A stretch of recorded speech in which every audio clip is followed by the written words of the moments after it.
Today we visit one of the lesser known stories of the Second World War, a story of which is notable for an incredible feat of bravery. Today we investigate the story behind the man who saved Buckingham Palace from Luftwaffe bombing. Born on the 20th of August 1914 in Wallasey in Cheshire, Ray Holmes would later go on to join the RAF. In June 1940 he joined No. 504 Squadron and later became known as RT by his friends due to his initials. On the 15th of September 1940, Ray Holmes would go on to do something that would forever write him in the history books. The 15th of September 1940 was known as Battle of Britain Day. This day saw a large-scale aerial battle take place between the RAF and the Luftwaffe, with the RAF defeating the Luftwaffe heavily. This day would later symbolise a turning point in World War II. Sergeant Holmes was flying his Hawker Hurricane fighter when he spotted a formation of 3 Dornier Do-17 bombers heading for central London to make a bombing raid on the capital. As he made an attack towards one of the bombs, I suddenly found myself going straight into his tail, so I stuck my stick forward and went under him, practically grazing my head on his belly.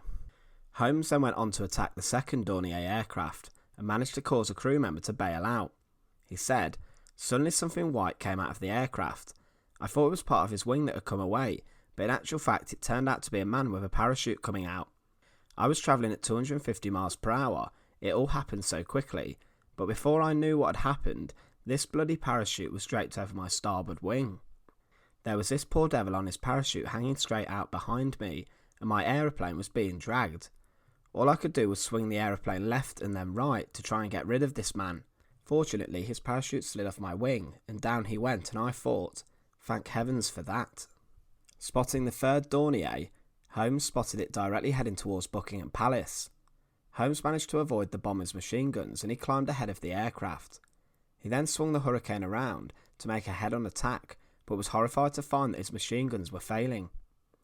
Holmes then decided to ram the bomber, hoping that his Hurricane could take the impact and cut straight through it. He flew his plane into the top side of the German bomber, cutting the rear tail section with his wing. Holmes writes, "As I fired, my ammunition gave out. I thought, hell, he's got away with it now, and there he was coming along, and his tail looked very fragile and very inviting. So I thought I'd take off the tip of his tail. So I went straight at it along him, and his port fin with my port wing. I thought, that would just take his fin off, and he'll never get home without the tail fin. I didn't allow for the fact that the tail fin was actually part of the main fuselage. Although I didn't know it at the time, I found out later that I'd knocked off the whole back half of the aircraft, including the twin tails." The event was captured on film and witnessed by a large amount of people in Hyde Park. After the collision, Holmes's plane became unresponsive and he bailed out. Hitting his own shoulder on a tail fin, he managed to pull his parachute. He landed in the back garden after a scary moment where he thought he was heading towards electric railway lines. The Dornier bomber crashed near Victoria Tube Station. Its pilot, Feldwebel Robert Zaber, bailed out but died later of his wounds. The observer and gunner also did not survive the crash. Upon landing, Holmes dusted himself off, and 2 girls who had seen his parachute landing greeted him and kissed him. Men were shaking his hands and he was seen as a hero.